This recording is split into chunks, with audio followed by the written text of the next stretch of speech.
Good morning, everyone, and welcome to our Cybersecurity 101 video conference. I'm Congressman Henry Cuellar, and I want to thank all of our partners, Northeast Lakeview College, Texas A&M International, Coastal Bend College. I think that's why we're starting in a few minutes. We were trying to connect with them. They might be by phone, but we're hoping that we can connect with them. The University of Texas Pan American and Stark County and the Mission Consolidated Independent School District. I want to thank all of y'all to provide the video conference so we can go ahead and have this cybersecurity.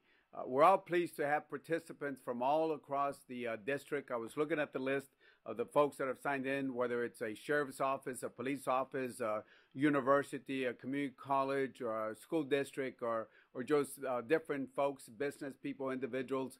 We're all here together because we certainly want to know about cybersecurity. We put this video conference together as a way to bring Washington, D.C., to our district there. As you know, my district goes all the way from San Antonio, whether it's Bexar County, Wilson County, Atascosa County, McMullen, LaSalle, Webb County, Zapata, Stark County, or Hidalgo County. We're all one congressional district, but we all have the same, almost very similar type of goals and issues and challenges out. And that's why this technology is a way that we can save travel costs for both the federal agencies and, of course, constituents.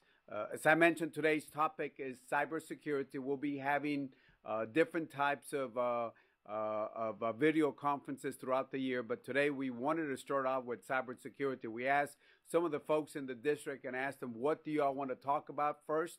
And they said it was cybersecurity. So this video conference is an opportunity to obtain resources, tips on protecting your online network, data against various cyber threats, other things. And whether you're a small business person, a municipality, a first responder, a higher ed or public ed, or just an individual who just wants to simply know how to protect your personal information, whether it's on your smartphone or in your personal computer, this presentation will provide an overview of the steps that you can take to protect your information.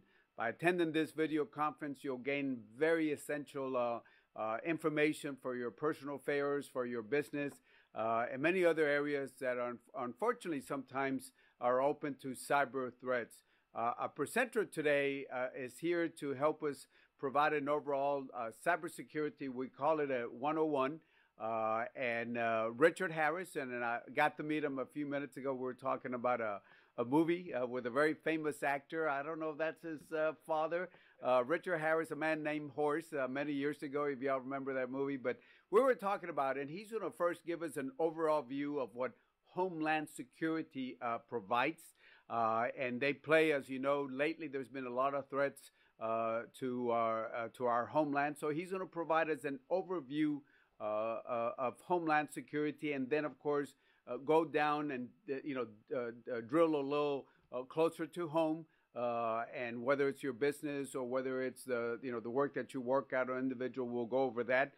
But again, it's going to be very, very important that again we listen to the presentation, but then the question and answer. This is a way that we can learn. Richard Harris is very knowledgeable. He's a deputy director, I think the acting, very knowledgeable about his work. So ladies and gentlemen, if I would ask you to please join us and welcome Richard Harris. And Richard, we want to thank you for being here with us. To all of y'all, I'll be here for a while and be listening here in Washington, D.C.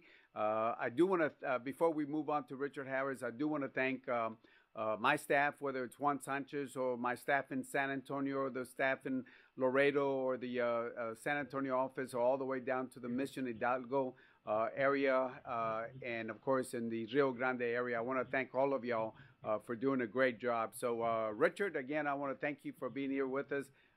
And again, please welcome to the Congressional District. Again, you're going to be able to cover from the San Antonio area all the way down to the border of the South Texas area. So thank you to all of y'all. God bless you. Thank you.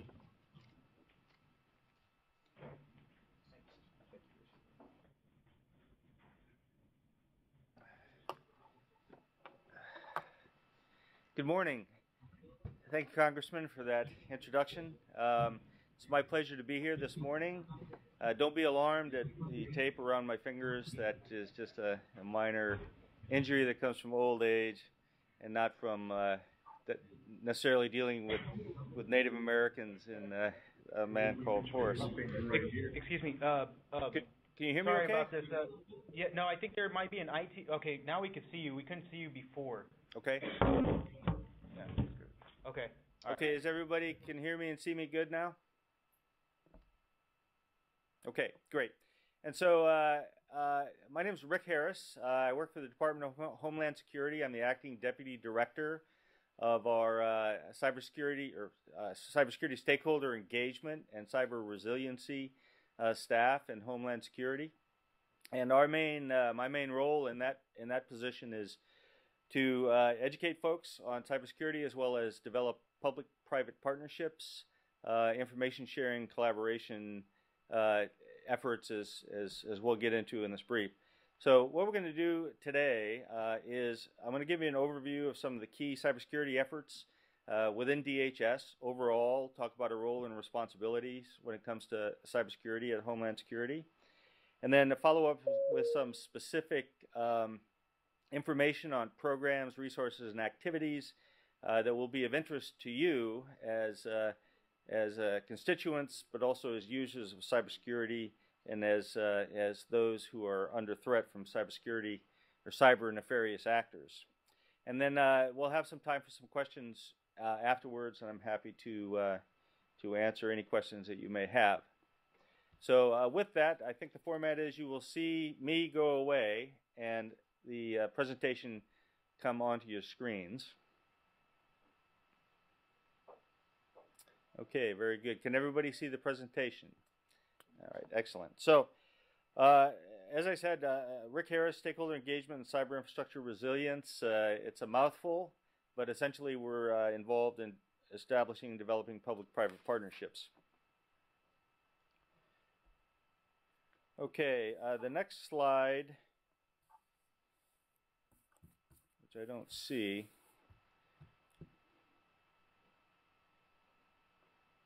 Okay, so the next slide really talks about DHS's overall responsibilities when it comes to cybersecurity, and essentially, Homeland Security is involved in, in helping others manage risks, manage risks that are all hazard risks, but also manage, in our case, cyber risks. Not just cyber risks, but cybersecurity and communications type activities. And so we'll start on the upper left-hand side. These are depictions of our overall mission areas. You'll see the emergency communications capabilities area, which is primarily our responsibility for developing interoperable communications between federal, state, and local emergency responders. We're also responsible for securing the what we call the .gov element, who are federal civilian agencies. We have a direct responsibility to help protect federal civilian agency networks and systems, but we also support the other elements of government in protecting their systems as well through information sharing and collaboration. And then DHS has a pretty major role in assisting industry and what we call kind of .com, including the .edu or educational institutions in helping to protect their networks and systems. We do this primarily through information sharing and collaboration, sharing information about cyber threats and vulnerabilities, sharing information about how to protect yourself with from those threats and vulnerabilities, and then getting feedback from the private sector in order to collaborate in protecting against emerging type threats. And then a major responsibility of ours, obviously, is assisting in protecting the critical infrastructure. Cybersecurity, or cyber, is a cross-cutting issue. It crosses all of the 16 designated critical infrastructure sectors to one degree or another, and many of these sectors rely significantly for the business processes and their provision of critical services. They rely on cyber and communications systems. And then for our national security communications function, that's primarily supporting the continuity of government and continuity of operations requirements for the government. And then, as we'll talk about a couple of slides from now, we have a significant role in cyber incident response. In other words, providing technical assistance, sharing information, and sharing mitigation type information to companies and institutions that are victims of cyber attacks. Okay, this is CS&C is Cybersecurity and Communications. It's an office that's within the Homeland Security. It is run by a gentleman named Dr. Andy Osmond, who is the Assistant Secretary of the Office of Cybersecurity and Communications. As you know from just reading or viewing the media over the last several years, certainly over the last 6 months or so, cybersecurity is a real issue, not just for government but for industry. As the President has indicated, cyber threat is one of the most serious economic and national security challenges we face as a nation, and it is, and it's becoming increasingly so. So our vision at CS&C is really to establish or help establish a secure and resilient national information technology and communications infrastructure. And so the key word in that vision really, and in the mission statement, is resiliency. And so nobody can be protected 100% against cyber attacks. Nobody can be protected 100% against whether it's a nefarious activity or some technical disruption of their IT systems. But the key is being able to identify those problems quickly, continue to provide critical services, and quickly recover from those disruptions. And a key to our mission in establishing resiliency and reliability is, as I mentioned before, working very hard on public and private partnerships and public and private collaboration. Over 80% or so of the 16 designated critical infrastructures that I mentioned earlier are actually owned and operated by the private sector. Therefore, they are a significant partner in helping to protect the nation's economy as well as our national security. Okay, this is a complicated slide that you see before you, but this slide is really just intended to show how major elements of government work together to secure or to help secure cyberspace. Each of those elements has specific authorities and responsibilities regarding cybersecurity. DHS, at least the Office of Cybersecurity and Communications, is not a law enforcement entity. It's certainly not a military entity or an intelligence community entity. My office in DHS is solely responsible for helping others protect their networks and systems and providing the tools and information needed to do that, and then responding to incidents as they occur with technical assistance and other information. Obviously, the Department of Justice and the FBI have a national security role, an intelligence role, as well as a law enforcement investigative prosecutorial role in cybercrime. And obviously, DoD, Department of Defense, has a responsibility to defend the nation from cyber attacks. And one of the key points I'd like to raise, certainly with this slide, and would like you to keep in mind throughout, is that all of these entities and others, Department of Justice, Homeland Security, and Department of Defense, work very closely together to respond to cyber incidents within our authorities, within our law enforcement, within our protection, or within our national defense type authorities. And we'll talk a little bit more about what this looks like from an operational standpoint when we talk about the National Cybersecurity and Communications Integration Center. Okay, so what can we do? What can you do and I do to minimize cyber risk? It's not easy. It's a complicated environment, but there are some basic things that people need to think about. One of them is that if you implement best practices, in other words, policies related to your network or system operations that require frequent changes of passwords, that perhaps employ whitelisting, that regularly patch their systems, that have mechanisms in place to train employees on how to not become victims of spear phishing, all best practices, then 80% of the risk that you normally face for a network being attacked or disrupted is pretty much taken care of.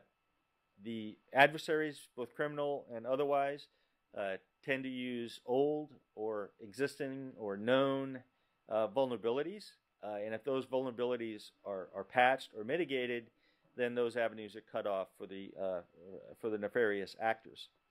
So about 15% of managing risk in cyber is sharing information, and that's primarily actionable information. We'll talk about that in a little bit. But indicators of compromise, technical information that network security folks, network administrators can apply to their intrusion prevention or intrusion detection systems. They can apply this information to their firewalls, and this information then is actionable in the sense that it protects against unwarranted intrusion. And then about 5% of managing a risk is being able to respond to incidents. So not everybody can be 100% protected. So when an incident does occur, if you have procedures in place to isolate the incident, to plug the holes, and to recover from the incident, then you are somewhat resilient to attacks. But that functionality absolutely needs to be accounted for. Okay. So we talked a little bit about incident response. The National Cybersecurity and Communications Integration Center is a operations center or an integration center within the Office of Cybersecurity and Communications. It's 24/7 information sharing, analysis, incident response. The key aspect of this integration center is the integrative aspect.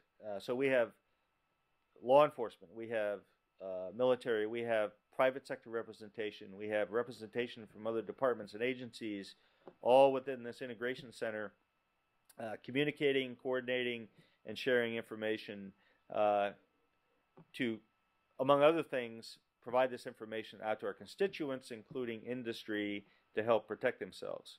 And I'll just point out that the President is with that Secretary Johnson, Secretary of Homeland Security Johnson. The President was in our integration center here a few months ago, and you might see a blob in front of the President. That's the back of my head, so my 5 seconds of fame in the President's picture. The NCIC is made up primarily of 2 operational teams in addition to all of the liaisons that we have. We have the United States Computer Emergency Readiness Team, which many of you have probably heard of, as well as our Industrial Control Systems Emergency Response Team. And the U.S. CERT is primarily responsible for helping folks recover from or protect their networks and recover from network incidents. The Industrial Control Systems team is obviously largely responsible for those helping to protect those systems that run major utilities, for instance, the electrical sector, chemical, nuclear sectors, etc. Okay. I mentioned that the NCIC was a hub of information sharing. We've had some legislation passed in December 2014, which made the National Cybersecurity and Communications Integration Center the hub for sharing cyber threat, vulnerability, and mitigation information with the private sector. And you can see that we leverage the information from law enforcement, information that comes back to us from the private sector, as well as from the federal government and the intelligence community to be able to inform our constituents, including the private sector and individual citizens, about cybersecurity threats and how to deal with them. You can see we have 97,000 reports from .gov and private sector in 2014, and we turn these reports and other information into actionable products for dissemination through subscription or otherwise through information sharing organizations. and we did 12,000 of those in 2014.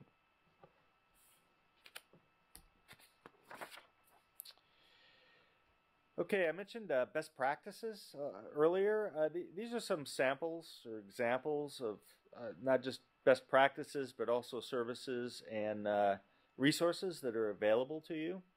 The Cybersecurity Framework is actually a document developed as a result of an executive order signed by the President in February, or a year ago February, that required the National Institutes of Science and Technology to convene a collaborative process with the private sector to develop a best practices framework for cybersecurity.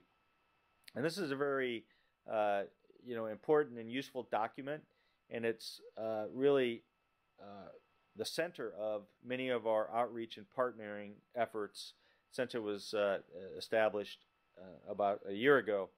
Now, the Critical Infrastructure Cyber Community Voluntary Program,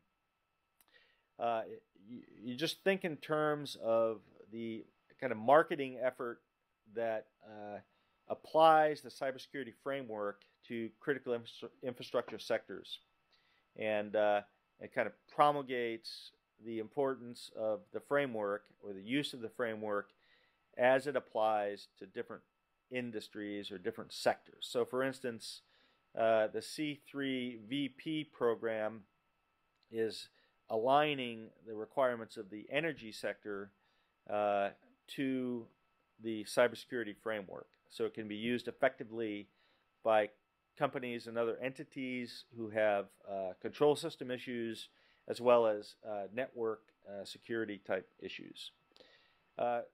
In DHS and in other places, there are numerous tools and resources that you can use to assess risk to your networks and systems, as well as to the information that's contained on those systems, as well as to the business processes that are executed by those systems.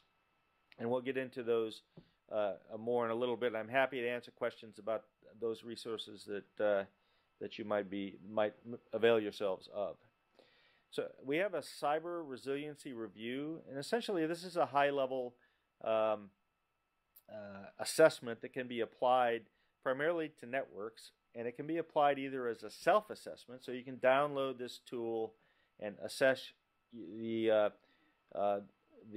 health of your network, or you can download the tool and give us a call, and we can provide some technical assistance in actually applying this review against your networks and systems.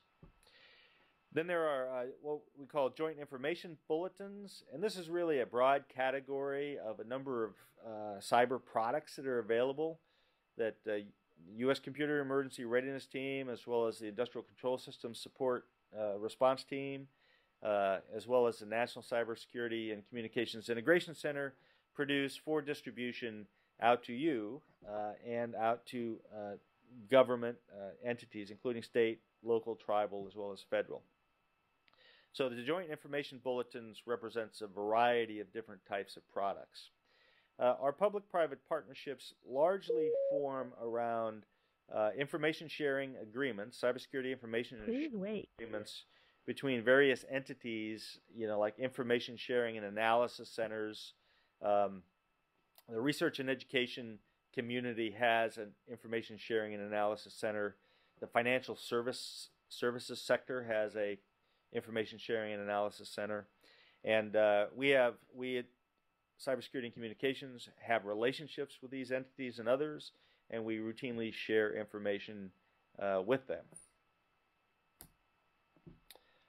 Okay, so cybersecurity I've been with DHS this is my 11th year in the cybersecurity world, and I've seen, cybersecurity concerns and issues really explode in the last 10 years, and this slide is intended really just to demonstrate that it's not going away, that the Internet of Everything is upon us, that the increasing number of devices connected to the Internet and our increasing reliance on them represent major benefits both to our economy and our individual lives, but they also continue to represent risks that we have to consider as we implement, as the Internet of Everything is implemented. And those are pretty impressive numbers. Okay, this slide shows some specific things that you should possibly think about when you're thinking about securing, your network systems and business processes. I'm not going to read this whole thing. Essentially, what you should think about, the effort that you should make is really to understand your environment. So understand the information that is important to protect, the business processes that are absolutely necessary for the provision of services and for maintaining your business model, the data, like personally identifiable information, financial data, and things like that are really important to protect. And so once you identify what's important to protect, then you look at the networks and systems that either transmit, ingest, transmit, or store this information, and then start to identify where the gaps might be. That's one of the things that your cyber resiliency review will help you determine is where are my security gaps regarding this set of data and regarding this protocol that I use to store or transmit that data. At the bottom of the slide, and I think this will be available to you guys after the briefing, is Stay Safe Online for businesses specifically, and I would recommend you to that to the information on that site. Okay, this slide essentially talks about executive orders and how the things I've mentioned, like the C3 voluntary program, the National Institutes of Science and Technology Cybersecurity Framework came about. I just want to mention an executive order that's not on this slide, and that's Executive Order 13691. And that executive order was signed in February. And among other things, it calls for the establishment of information sharing and analysis organization. And part of the reason for putting this requirement in the executive order was really to increase the types of information sharing environments that we would like to see, that everybody would like to see kind of across the nation. Right now we have 16, possibly 18 information sharing and analysis centers that are established, and they are largely oriented around a particular sector, like the financial services sector, the energy sector, transportation sector, etc. The information sharing and analysis organizations conceived by the Executive Order 13691 contemplate a greater variety of information sharing organizations that may be regionally based, that may be based on a specific threat or cybersecurity activity, that may be oriented around small to medium business requirements, etc. And so while it's not on the slide, I think that's an important thing to bring up for you all, because it provides you with the means, or will provide you with the means once the program's established, to form valid and important cybersecurity information sharing entities locally.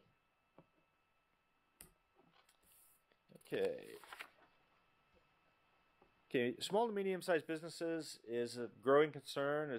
Their security is a growing concern.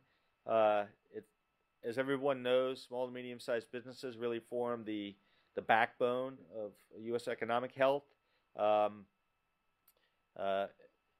They are probably the least able, from a resource standpoint, to afford cybersecurity measures and tools and services. One of the things that the U.S. government's trying to do in a number of different areas here is to facilitate or incentivize industry to create affordable cybersecurity services that can be then applied to medium and small businesses. And there are a number of efforts on the way to do that, including advocating for cybersecurity insurance that we can talk about if you all have any questions about them after the brief. But obviously, one of the challenges here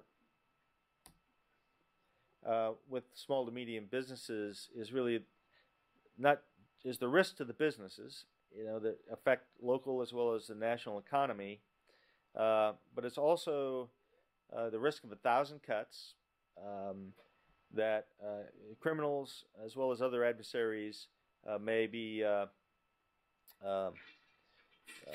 perpetrating onto this category of potential victims. And it's small and medium businesses, an area that we're really focused on, and we're really in the U.S. government, certainly in DHS, expanding our capability to try to address.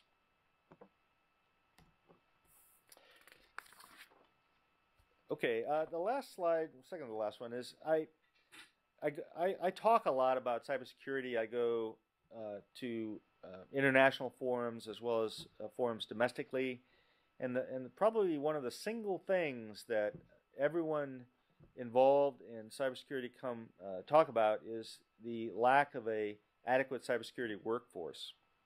And we have that issue in the federal government, and that issue exists also in industry. Our cyber education initiatives, which you see on the slide, are really intended to provide a framework and a resource to help expand the cybersecurity workforce. And there are a number of efforts that this education initiative has instituted, including identifying certain universities as cyber centers of excellence who have agreed to form curricula that are consistent with the requirements for certain cybersecurity skills. And these requirements have been, again, established through a collaborative effort between the private sector and the government. And so, again, I recommend you to this website, which has much more detail on this particular program. Okay, that's the conclusion of the slide. I want to reference or ask you to take note of the uscert.gov website. Many of you are probably familiar with that already.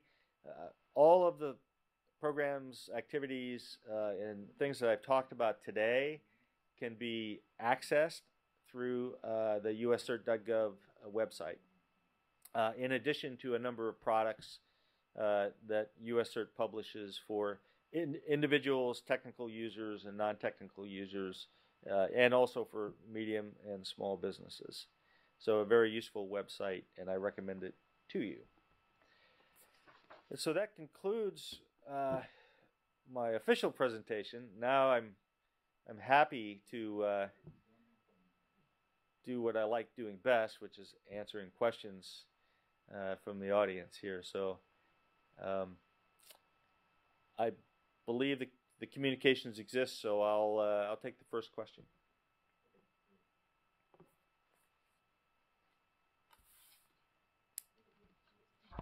We do have a question over here in Mission, Texas.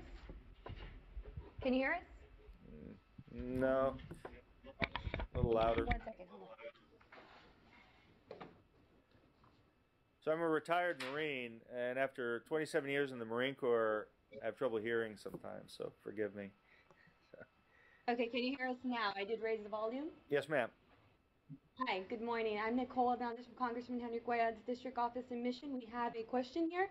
Yes, I'd like to know how serious the cyber threat issue has become and why it's so important to educate communities such as the one here in Mission. Yeah, well, that's a great question. I appreciate that. And, I mentioned earlier that over the last 10 years, cybersecurity has become a huge issue.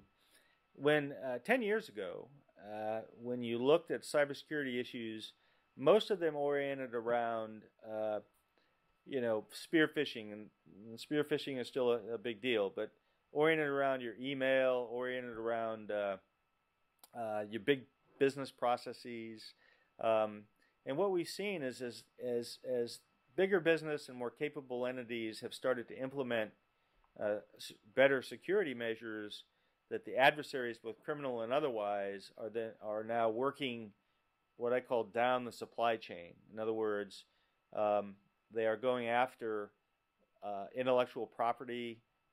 They are going after financial information that exists in small to medium businesses and that exist in educational institutions, for instance. And so the nature of many nefarious cyber actors is that they will take advantage of the weakest target, not the retail target, but weakest target. And in a lot of ways, if they take advantage of a medium business that's in the supply chain of a larger community or larger industry, then they can work their way up into that industry and to other entities within that industry. So fundamentally, everybody should care, because even at the individual level, the concept of the weakest link makes others vulnerable as well.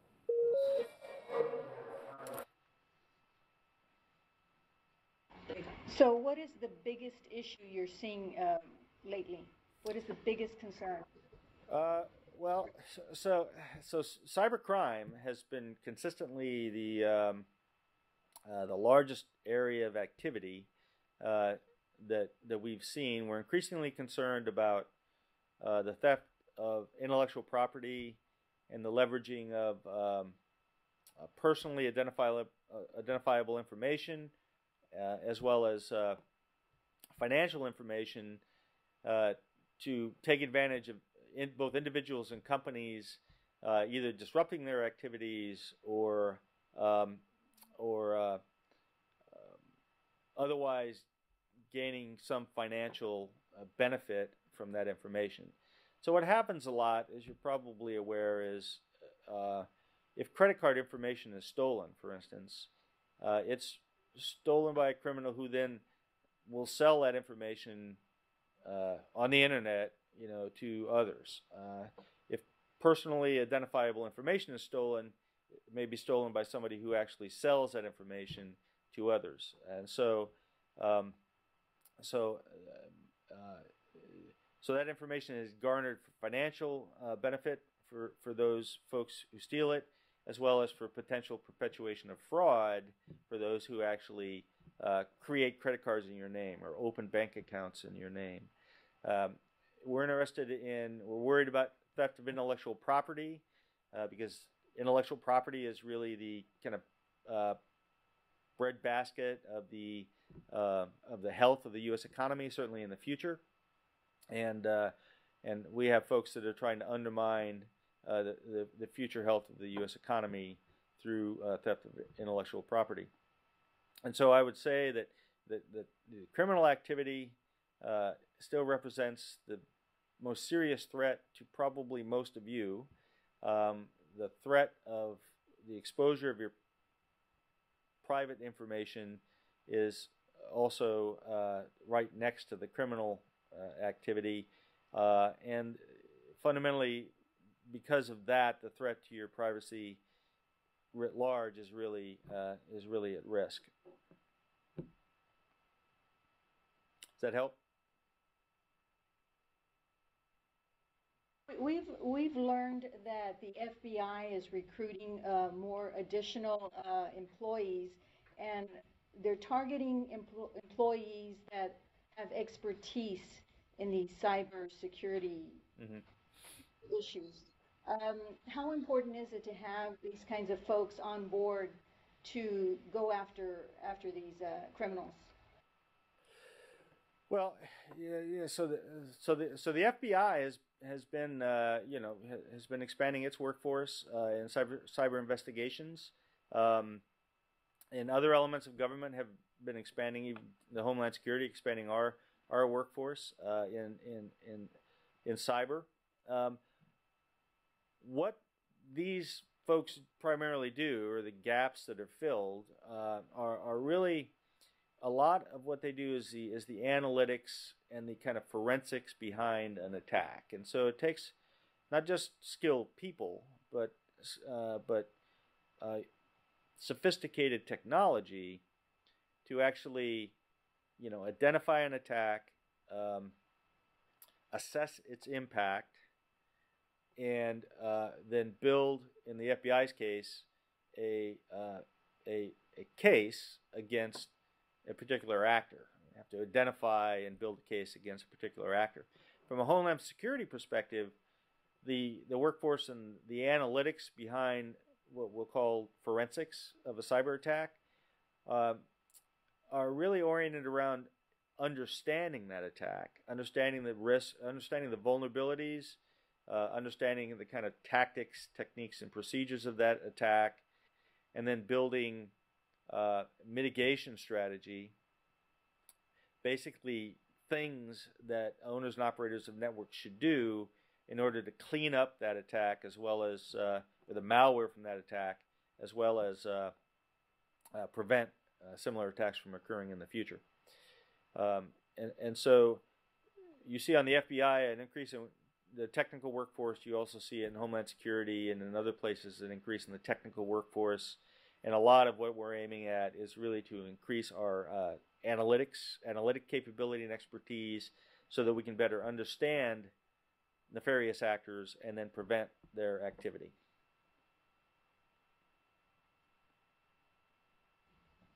Thank you. Yes, ma'am. Any additional questions? How much time do we have?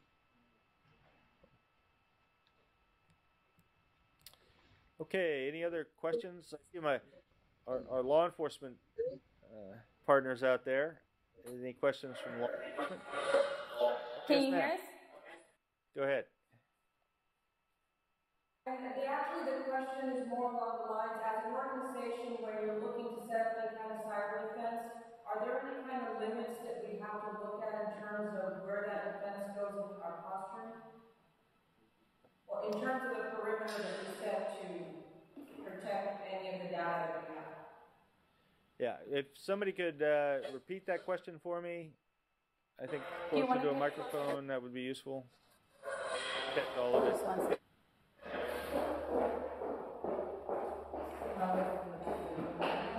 Okay, sorry about that. Well, no. I think the question is more along the lines that as an organization, when you're preparing or further structuring your cyber defense, are there any limits that are imposed that would require that we watch how much of that defense we actually set up in terms of limiting the perimeter of data that can be either shared or breached?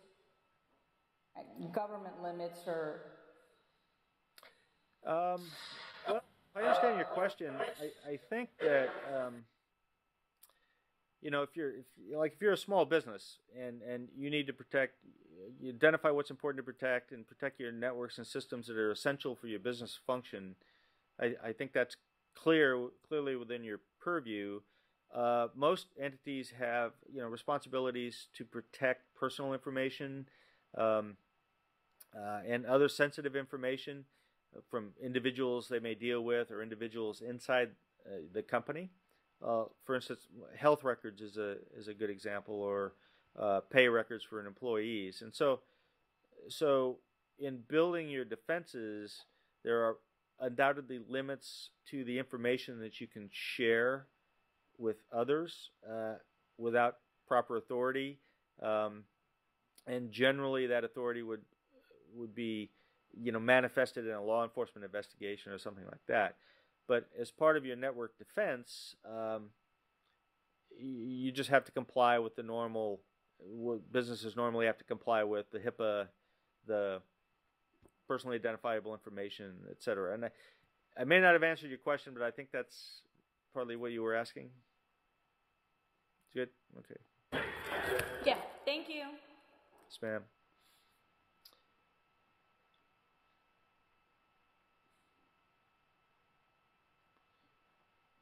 Okay, any other questions? Any questions from Laredo?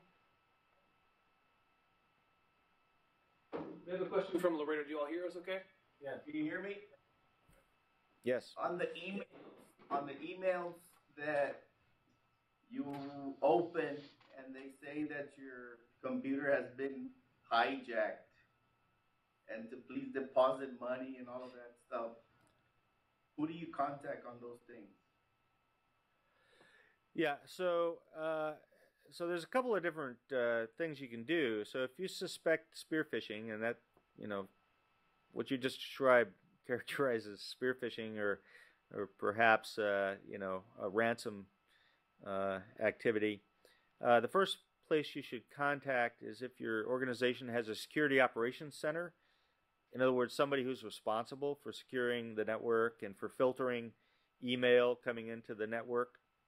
That would be the first kind of touch point, because it'd be important to stop or filter out that spear phishing so others don't become potential victims of it. Then there is that information can be reported to law enforcement as well, to the FBI, the local field office, or local law enforcement entities. If there is for instance, attachment on an email that you suspect contains malware, you can actually go to the uscert.gov website and submit that artifact, that attachment, following the safe protocols, to our malware analysis people for assessment if you don't have the capability yourself. But also, as I emphasized, for most local entities, law enforcement will be the first. Internal security is the first, and law enforcement would be the next resource to report something like that. And don't click on the attachment. And be everywhere.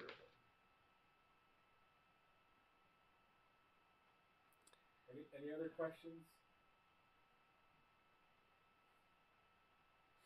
San Antonio, any questions? Stark County, any questions?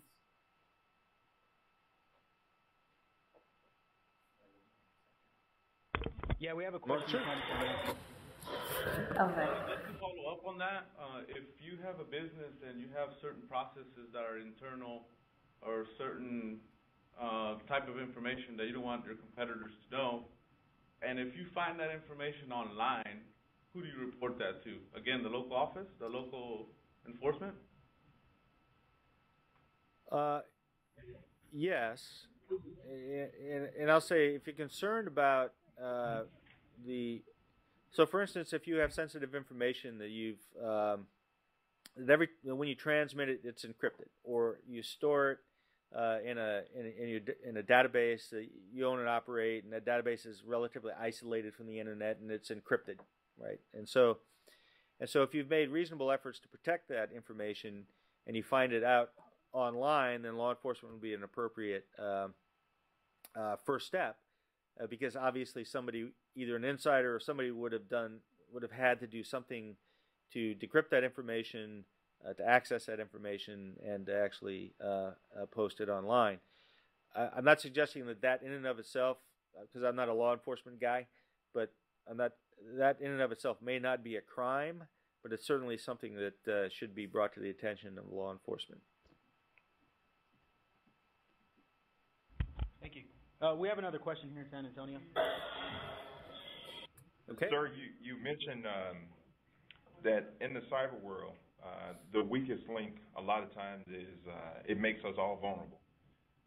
Is there a move afoot at the national level where we can somehow perhaps make a cyber neighborhood watch where some of the big businesses that are successful in protecting against cyber threats, where they are given incentives for helping small businesses, maybe tax breaks or something like that, where it can help from a cyber criminal standpoint? If you see a neighborhood is protected, you're probably more likely to leave that neighborhood alone. Mm-hmm. So I just really asked the question about just incentivizing ways where you can help big businesses help small businesses protect themselves. Yeah, and that's a really good question and a good point. There are a number of initiatives, none of which have come to fruition yet, regarding incentives, but what we see big businesses doing is really making a significant effort to help protect their supply chain. So if you're a small business and you're providing a service or a product to a larger business, then what they're generally trying to do is implement both acquisition procedures as well as security incentives, right, to their suppliers to ensure that their supply chain doesn't become an avenue of approach for adversarial actors. So I think large businesses who have a supply chain are increasingly looking to help the supply chain protect themselves. The government provides many of those large businesses with actionable information that they can then pass on down to through their supply chain. The other idea about the neighborhood watch is really associated with what I mentioned during the presentation, which was our information sharing and analysis organization effort, and established by Executive Order, you'll hate this, 13691. When this program comes online, it's really going to allow local businesses, local urban areas, regions to form information sharing and analysis organizations so that they not only have access to the information that U.S. CERT and others provide at the national level, but they also share information locally about local issues that may be occurring, and then collaborate in sharing best practices or identifying best practices within your local area or your regional area where there may be specific concerns that you all have. So we're moving, I think, toward a more flexible and information sharing environment with the information sharing and analysis organizations. That program is just kind of rolling out right now. You probably won't see much of anything until the end of this calendar year or the beginning of next calendar year. But the idea is to really foster the creation of these neighborhood watch type entities for cybersecurity. So I appreciate that question. That really helped me emphasize that upcoming program. Okay, I think we have time for one more. Oh, yeah, we have one more here in San Antonio. Yes, sir. Yes, sir. There have been a few research articles that have just recently come out about the enormous lack of cybersecurity professionals in the industry, in opposed to the need. And, all these companies that are battling these attacks, how big is that need to fill those positions internally in each of these companies? Mm-hmm. And then once that's filled, how much could this potentially help the government in, spreading its own capabilities? Yeah. Thanks for that question. And cybersecurity workforce is an issue. It's an issue for everybody. As the cybersecurity workforce grows, and it is growing, and as they join organizations, private sector organizations and industry, then the security will increase in those areas. And so, as I mentioned before, 70-80% of critical infrastructure is owned and operated by the private sector. And so it's really important that those owners and operators develop a cybersecurity workforce, because as they permeate through those industries, that really makes the job of the government a lot easier, in the sense that we've kind of built the defenses all around, and government, which has limited resources, then is won't have to go from gap to gap to gap to try to fill in the gaps in a particular industry or against a particular threat. And so my sense is that even though government has a cybersecurity workforce issue itself, it's really important that the critical industry develop their workforce, their cybersecurity workforce, because that helps everybody all around. Okay. Anybody else? Last question. One more, a question over here in Stark County. Go ahead. We've noticed in the last 10, 15 years that security at airports and so forth has increased, and that has increased the price of travel. Is cybersecurity going to increase the cost of buying goods and attending universities and so on? Is it going to get to a point where it's going to really impact our pocketbooks? Yeah, I think that's a good question, and one, frankly, I'm unqualified to answer.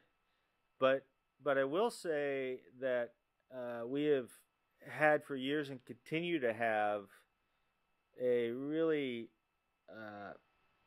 an inability to identify the costs of current cybersecurity issues. So you see figures thrown around a lot. You know, what is the cost of this breach, of that breach? What is the overall cost of cyber crime to the U.S. economy? And nobody's quite figured out the algorithm to identify that cost. And so until we identify that cost and a projection of, we don't know what it's costing us now to be vulnerable, right? Much less what it's going to cost us to fix those vulnerabilities. And so there are a number of efforts in academia as well as within government to kind of refine our view of the economic costs of cyber threats and vulnerabilities, because that's the only way that we can really measure the effectiveness of our efforts in the end. So while I can't answer your question specifically because of lack of expertise, I think that it's really important for us to kind of understand better, what cyber threats are costing us now. Okay, and I have a question from Juan here. Are Apple computers really safer than PCs? So, no. Did everybody hear the question? Are Apple computers safer than PCs? So my answer is, in the past they were probably less of a target. Now they're a target, meaning they're not more secure. They're just a relatively new target, as opposed to Windows. But everybody is, and I'm not being pejorative against Apple or anybody else, but anybody who puts a device out into use and is connected to the internet is potentially vulnerable to malware and other threats. Thanks. Okay, well, thank you very much. It was a pleasure for me to be here. Do we have another question? Go ahead. One quick comment, and I think that has to do with the overall cost, because, ultimately it comes down to how much money do I have to invest in certain things, and I don't know if it has to be mandated, by government, but especially for small businesses, government entities, that you have to mandate that they have to have at least a security level hardware in place, an ASA, and I'm not a salesman, but I'm saying that every business needs to sit behind a firewall at least, and as far as putting all your eggs in one basket, it's all going to come down to how much money you have, and, maybe there can be some solution worked out to where, you have one server running each particular database that you have and watch the encryption levels on that. That will best practices come in, but as far as best practices, it's ultimately going to fall down in your pocketbook. Right. Yeah, and everybody has a different cost-benefit calculation, right? And it's important to know what best practices you want to, whether you want to isolate a database or whether you want to use a certain level of encryption.